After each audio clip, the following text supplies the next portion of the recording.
Pembagian tugas suku Lewi. Pekerjaan jabatan orang Kehat di kemah pertemuan ialah mengurus barang-barang yang maha kudus.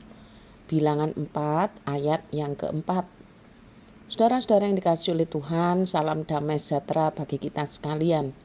Saat teduh kita hari ini dari Bilangan 4 ayat 1 sampai 14. Bilangan 4 ayat 1 sampai 14 ini menjelaskan dengan detail tugas pekerjaan Bani Kehat di kemah pertemuan. Mengapa di kemah pertemuan? Karena waktu itu masih ada dalam perjalanan padang gurun. Umat Allah masih dalam perjalanan, belum sampai tanah perjanjian, belum ada bait Allah. Siapakah Bani Kehat?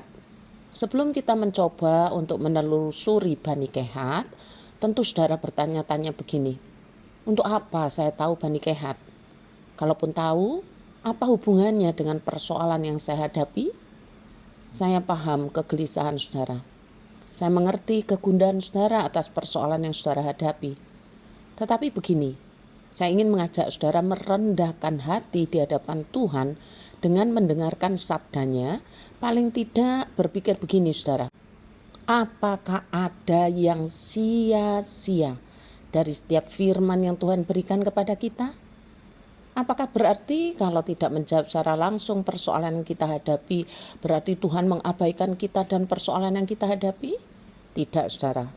Umat Allah yang dalam perjalanan padang gurun ini juga menghadapi bermacam-macam persoalan. Soal makan, soal minum, soal hidup, soal panas, soal dingin, soal kesukaran dan kesulitan, soal keyakinan dan berbagai-bagai persoalan lainnya. Mereka juga memberontak, mereka juga marah, mereka bersungut-sungut dan mengeluh terus. Dan Tuhan mengatakan bahwa mereka yang tidak puas dengan cara Allah menuntun mereka, yang bersungut-sungut atas semua persoalan hidup yang dialami, adalah memang umat yang tegar tengkuk dan keras kepala. Mereka memang tidak percaya kepada Allah yang dengan dahsyat telah menunjukkan banyak mukjizat dan keajaiban di depan mata mereka. Bahkan 10 tulah terjadi di Mesir, mereka lihat semuanya. Yang tidak percaya itu hanya memikirkan secara sempit persoalan yang mereka hadapi tanpa mau tahu yang lain. Ingat saja firman yang Tuhan sampaikan begini saudara. Ingatlah kepada seluruh perjalanan yang kau lakukan atas kehendak Tuhan Allahmu di padang gurun selama 40 tahun ini dengan maksud merendahkan hatimu dan mencobai engkau untuk mengetahui apa yang ada dalam hatimu, yakni apakah engkau berpegang pada perintahnya atau tidak. Jadi ia merendahkan hatimu, membiarkan engkau lapar dan memberi engkau makan mana yang tidak kau kenal dan yang juga tidak dikenal oleh nenek moyangmu. Untuk membuat engkau mengerti bahwa manusia hidup bukan dari roti saja, tetapi manusia hidup dari segala yang diucapkan Tuhan. Di balik kesulitan dan kesusahan yang kita hadapi, ada rancangan bahwa Tuhan sedang mendidik kita menjadi umat yang mau merendahkan hati. Bersabarlah dan terus ikutilah Dia dan firman-Nya, agar iman kita makin bertambah dan bertumbuh. Sekarang soal Bani Kehat. Siapakah Bani Kehat itu? Kehat adalah anak Lewi yang kedua. Lewi itu anaknya Yakub. Nama anak-anak Lewi menurut urutan kelahirannya Gerson, Kehat, dan Merari. Kehat mempunyai anak-anak yang bernama Amram.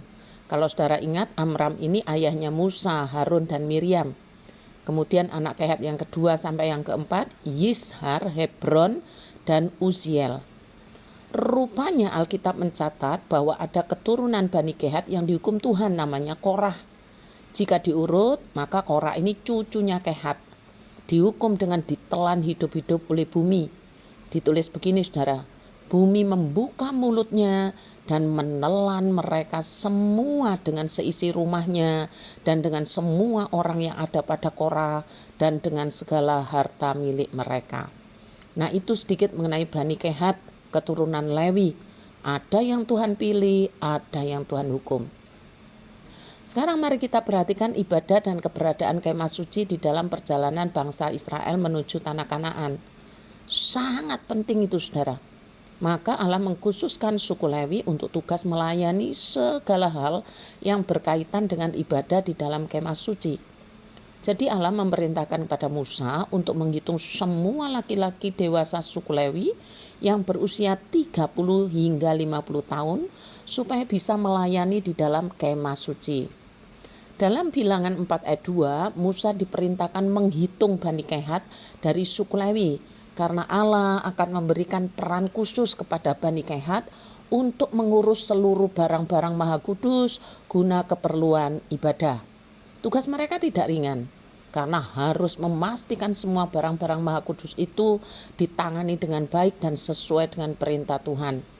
Dalam Bilangan 4 ayat 5 sampai 14, Allah secara rinci memerintahkan mereka menangani semua barang dan perkakas ibadah dengan hati-hati. Mulai dari tabut perjanjian, meja roti sajian dengan pinggan, cawan dan pialanya, kandil dan lampu-lampu penerangan dengan seluruh peralatannya masing-masing. Masing-masing ada prosedurnya, saudara, ndak sakarepe dhewe. Allah pun memberitahukan cara membungkus dan menata semua barang Maha Kudus itu dengan penuh kehati-hatian. Mengapa semuanya perlu diatur demikian rupa? Karena Allah menghendaki kekudusan umat dan ibadah mereka. Bukan saja pelayan ibadah harus kudus, tapi juga semua perlengkapannya pun kudus adanya. Seperti halnya Bani Kehat yang ditugaskan Allah secara khusus, begitu juga setiap orang percaya dianugerahkan tugas pelayanan yang khusus sesuai kehendak Allah.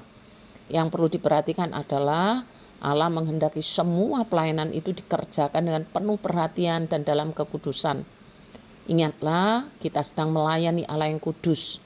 Sebab katanya, kuduslah kamu sebab aku kudus. Bagaimana kehidupan kita hari ini? Apakah kita juga menguduskan hidup kita untuk menghampiri Allah yang kudus? Pertanyaan sederhana ini sering kali diabaikan dalam kehidupan kita sebagai umat Allah, saking sudah biasanya.